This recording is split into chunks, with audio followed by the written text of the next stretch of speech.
Welcome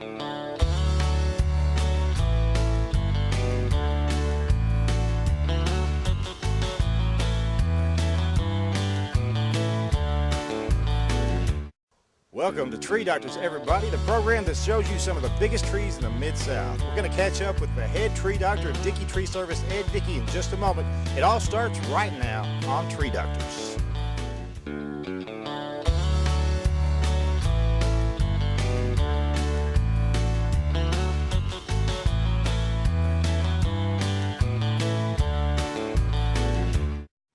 You know, some trees have insect problems. Some just have construction damage. Well, we can handle them both generally at the same time. I'm using a soil injection here, building a mold of chemicals all around the root ball. It gets translocated into the crown of the tree. It has a very long residual. Stays working for a year or better, killing insects as well as growing new feeder roots and increasing the canopy of the tree. 9 different chemicals is going in this at once. So there's so much we can do that we used to couldn't do, and it's in most cases it's cheaper than it used to be. And just name me just any one thing that's come down in price. Well, taking care of your trees have come down in price. Give us a call. You'll be surprised. We're the Tree Doctor, Dickey Tree Service, in your yellow pages under trees.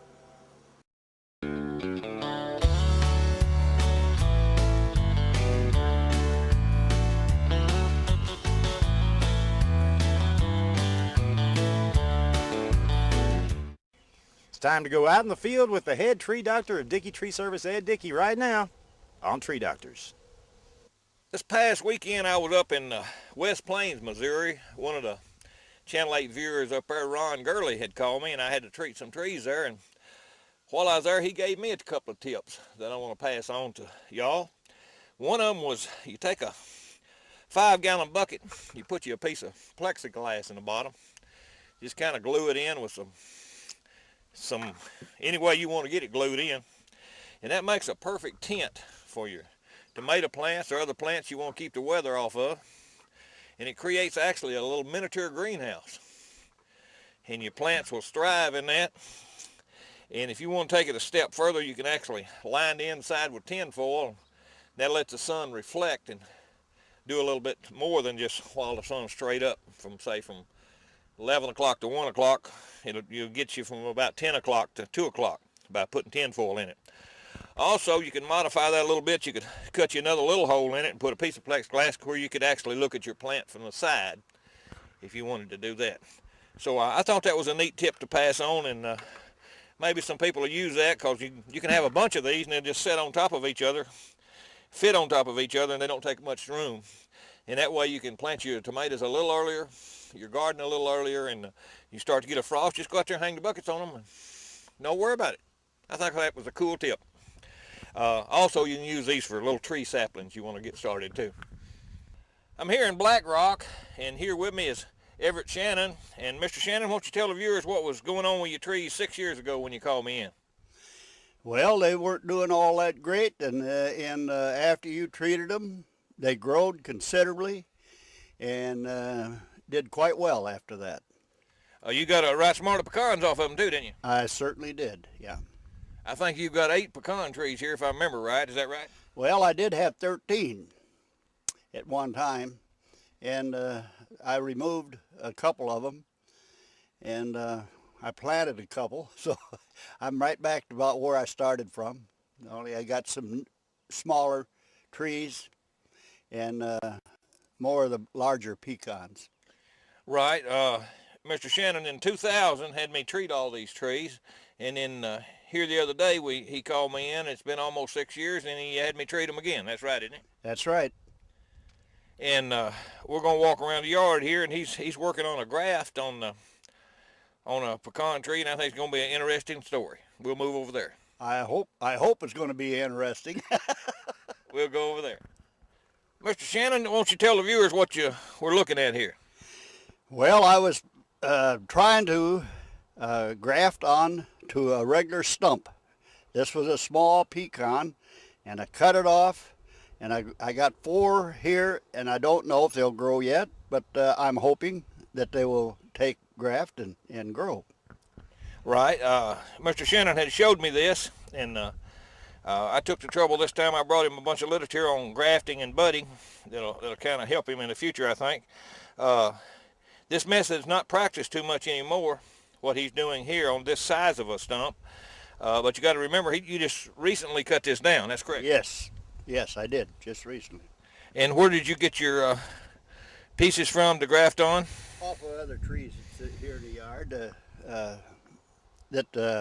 some that I had planted. Yes, sir. So you've actually got 4 different kinds, I imagine, don't you? No, I've got 2 different kinds. That one is a different one than the other 3. Right. And where'd you move here from? Well, I originally lived here when I was a kid. Then I came back here in '98. I spent most of my lifetime in Minnesota.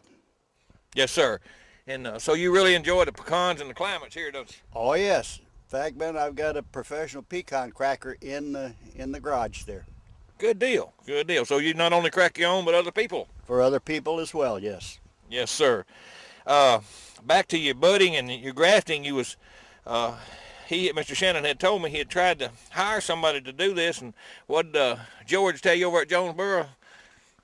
Well, George told me, I asked him what it would cost me for him to come over here and do one. He said, if I do it, I guarantee 60% of them will grow. If one of my men do it, he said, no, it was the other way around. He's going to guarantee 90%, but his men, any one of his men, will only 60%. So I said, well, in that case, I just well to buy one and plant it, because if it's going to cost me $1,000 per tree, it ain't going to be worth it. Right. Well, I've loaded you up a bunch of literature, so you won't have to worry about that in the future on having to pay out anything. But I appreciate you taking the time and talking about your grafting, because that's, I guess, when you started asking around about it, asking people, it wasn't. It's not too common anymore, is it? No, it isn't. No, it isn't. In fact, Ben, a lot of them said, you can't do that. But a few people say, well, I used to do it. So I said, well, if you did it, I ought to try it. So that's what I'm trying to do here, is to see if I can get one to start. And if this one don't start, I'll cut it off about a foot below and start again.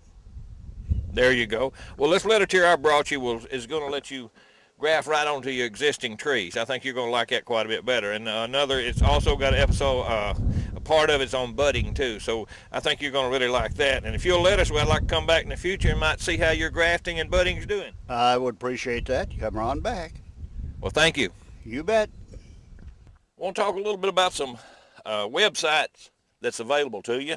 You can go to the National Forest Service in Arkansas or Missouri, either one, and you can download the Native Champion Trees of Arkansas or the Native Champion Trees of the state of Missouri. They also have a non-native champion tree of Arkansas and Missouri. So you can look up whether in your area, say we're here in Newport here, they got a couple of champion trees here in Newport. Now from time to time you're going to be seeing these champion trees on the show. We've already showed you several, like the big willow oak in Blytheville, the largest state elm tree in Osceola. We showed that in years past. Also the biggest post oaks in Dexter, and in other words, you've seen a lot of them. You're going to see some more. But if you want to know ahead of time where these are, it's all available to you free on your computer, and it's through the Forestry Service, and it's the Native Champion Trees of Arkansas, Native Champion Trees of Missouri, and you'll get a kick out of where they are, how big they are, and who knows, you might be right down the street from a champion.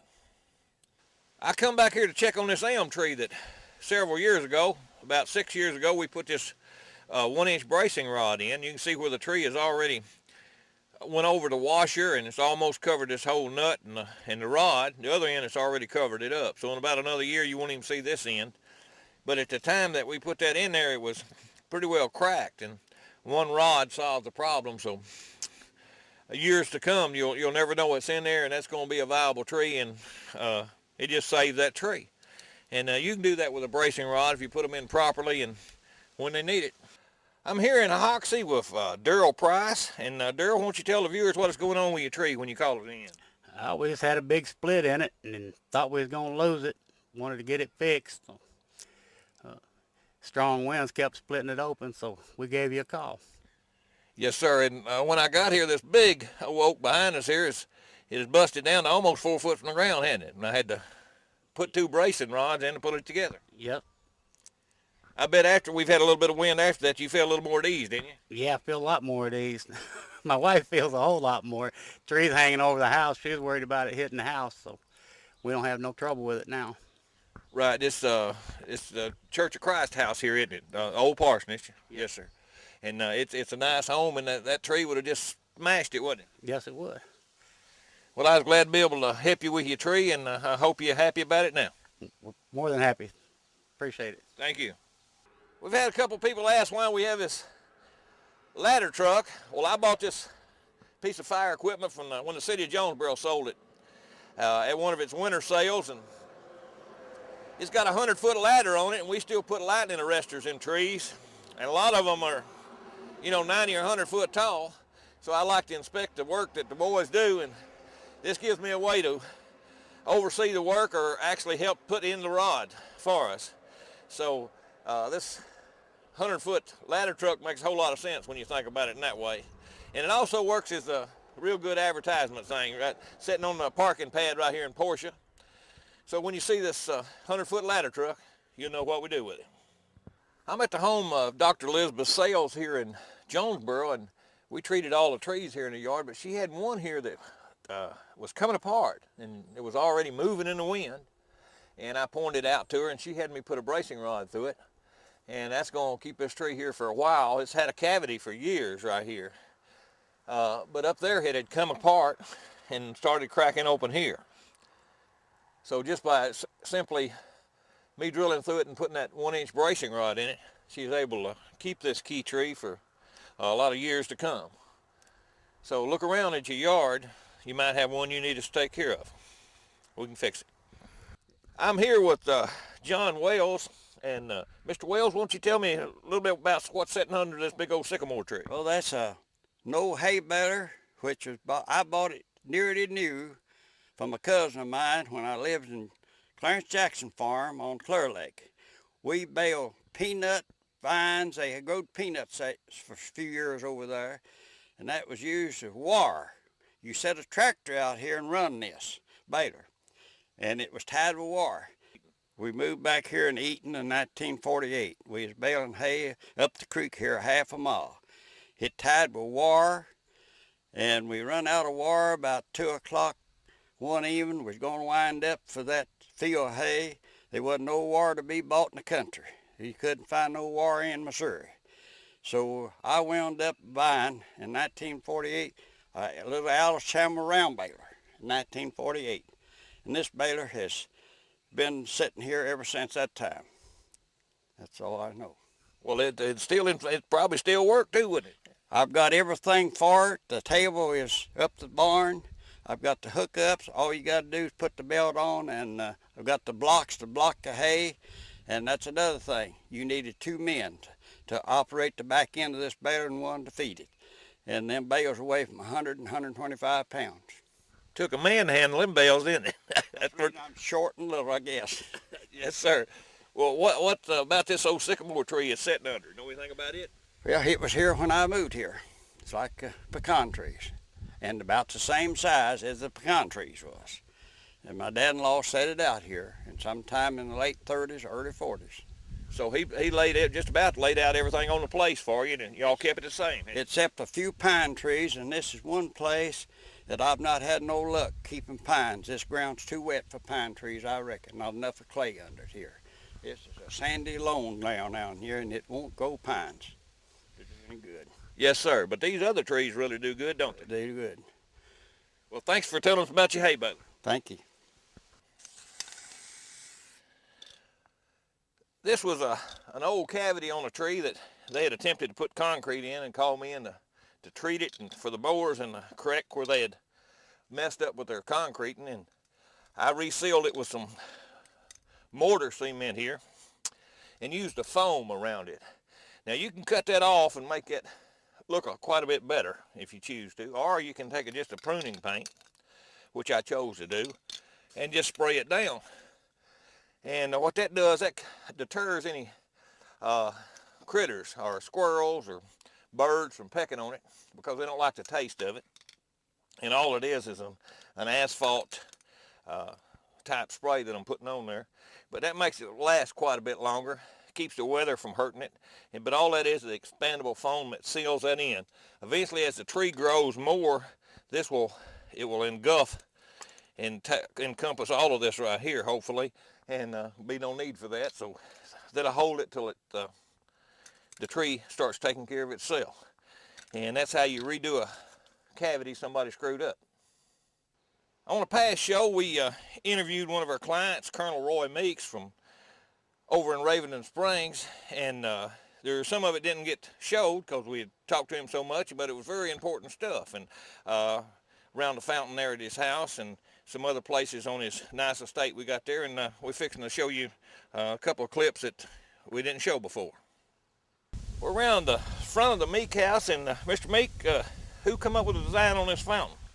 I had a fellow of mine who works for me doing odds and end things around here, and it was originally an in-ground fountain, and that didn't work out too well. Right. So I told him to design me one that was above ground. His name was Andy Ross. He's a good all-around handyman and construction worker, and he's done some really good work for me. Well, he certainly did. He designed this and built it. Well, certainly. I told him what I wanted, and he built it. Well, good deal. He certainly laid some. That's some pretty laying on that rock around there, and it all looks good. How long have you been in this home here, Mr. Meek? We retired from the Army in July of 1991, and moved into the house about August or September. Finally didn't finish the house until about a year later, but we've been living in the house since summer of 91. Okay, and how many years in the service did you give them? I had 30 years in the Army. In the Army. Well, I want to thank you for that, in case I forget to. Thank you. Appreciate that. And you come back here, you didn't retire. You're in practice law here, don't you? Yeah, I started out, I thought I might want to try my hand at horses, which I did that for a few years, and I actually kind of got bored with that, so I went to law school. And I practice law in Pocahontas now. Okay, so you're still actually practicing law there? Yeah. Every day? Yep, every day. Yep. Well, good deal. So you got a second retirement coming up one of these days, don't you? Yeah, one of these days anyway. I don't know just when yet. I understand. You like what you're doing, though. That's the main I thing. like what I'm doing. I mean, yeah, you feel good about what you're going to do when you get up in the morning. That makes all the difference in the world. Yes, sir. That's exactly right. We're going to move around here and show some other key points about your property. All righty. You know, I don't know about y'all, but I find that real interesting where a man retires from the service and then goes back to school and gets his law degree. That's exceptional, I think. A little bit more from that interview, and then we'll move on to something else. Mr. Meek, we've moved around here to part of your property. How many acres you have here? We have a total of 130 acres. Yes, sir. It takes some doings to take care of it. And in the background here, this is one of them key trees you lost that the old boys treated didn't do you no good. Well, they're all key. We were fortunate enough when we moved here and decided to build a house on this little hill. We were able to situate it so that we didn't have to cut down any trees at all. I mean, I think as you can see, all these trees are kind of integral to the surroundings here. So it hurt when we lost that one. That hurt. Yes, sir. And like you say, they're all key trees to you, and I agree. I want to talk about mulch around trees. I've got mixed feeling on mulch. Mulch is wood chips that's ground up. Termites like wood chips. They eat them up. You can put your 2x4 out in the yard if you don't believe me, and go back out there 6 months later and you're going to find you some termites in it. Wood chips, they put coloring on it and you put them around your tree. Looks pretty. Them same wood chips, them termites like too. Now the wood chips that that's an exception to would be cypress. Termites don't seem to like cypress. I kind of like the pine needles myself around a tree. They do good. You can also get cedar is a pretty good chip. You can get redwood bark. It's fire resistant. So they're all kind of mulch to use around a tree. Here of late, I've started seeing them every year. They'll sweeten up the mulch that's around it with more mulch. And I've been in some yards where they've got it 18 inches tall around a tree. Now this cannot be good because of the heat created by the breakdown of this mulches over time. So a little bit of mulch is all right, bearing in mind that, you know, you are creating a place for termites just to have a ball. So keep that in mind with your mulch, and use good common sense, and don't just keep piling it up. Stir it and reactivate that mulch. It'll still do the same job. You don't have to add any more. So that's some thoughts on mulch for you. I'm in your front yard here with Ronnie Simpson in Walnut Ridge, and treated this old big old elm here beside us. And what was going on when you called me in, Ronnie?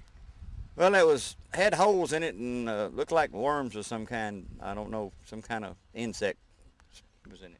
Yes, sir. It was a bark beetle, and we took care of that. And while I was talking to Ronnie, he had told me about what he retired from. And why don't you tell our viewers a little bit about what you did in the hazmat part of it? Well, I worked for DuPont Chemical Company about 34 years, and I did hazmat instruction, firefighting instruction, industrial firefighting instruction, and worked on the hazmat team of taking care of train derailments and truck spills and stuff like that. Most of our viewers don't know how many chemicals there are in the world. Roughly how many are there, Ronnie? There's about 90,000 known chemicals, and you can take that 90,000, you start mixing them, and then you get quite a few more. And right, and it can turn into a serious problem on some of those chemicals, can it? oh yeah, it's a lot of chemicals out there that you don't want to touch them, and you don't want to smell of them if you can help it any kind of way. Right. I use some restricted use chemicals in my business, needless to say. But Ronnie has expertise on what to do if you spill some, or is it used wrong? Is that right? Well, I don't know about the expert part, but I know a little bit about it. So yes, sir. I've always heard that if somebody tells you an expert, you better watch them. Because Okay, well, I won't call you an expert then. I don't want you watching me. But I appreciate you taking a minute and telling our viewers about the chemicals and stuff. And you live here close to the railroad track here in the main railroad line here in Walnut Ridge, so that don't bother you that chemicals pass here all the time, does it? now, as long as you take care of them, they're as safe as water, just as long as you handle them right. But if you mishandle them, then you get in trouble. That's exactly right. When somebody gets a hold of it, it's don't know what they're doing. Yeah, you don't, like I said, you don't want to touch them, and you don't want to smell of them if you can help it. I mean, just use them like the instructions say, and you'll be all right. Yes, sir. Well, I appreciate you telling our viewers about it. Thank you. This one of those trees was treated back in the winter. When it come out in the spring, it was a wonderful tree. It's a willow oak tree. It doesn't have any insect problems, and it's doing well. The root ball increased. If you was to dig around this tree and check, it probably got a double the root mass that it had when the time it was treated in less than a year's time. So if you want to get your young trees off to a good start, have us come in and take care of them before they get to be big and cost a whole lot of money. It doesn't cost very much when they're small like this to get them back in shape, and you'll be glad you did. You know, I see a lot of equipment damage out on the job, and where the piece of equipment has got too close to a tree and knocked the bark off and skin it up a little bit. Normally you don't paint a wound that you cut off, but a place like this is a little different. This is normal pruning and wound dressing, and it's just an asphalt base, real thick type paint. What it does, it seals this, and that deters any insect and disease from entering that. The only trick about this is you have to really be sure to get it well all in all little nooks and crannies of this break. Otherwise, moisture will get behind it. So you just take that little bit of extra time and seal it in good, something like that there, and that'll help that tree keep from getting worse off problems. The main thing is keep that from happening to start with, but when it does happen, You can start with trying to put the wound dressing on it, and then start maybe a insecticide program to keep the bugs out. So try not to wound your trees if you can. I mentioned before, you can go to the Forest Service on your computer and look for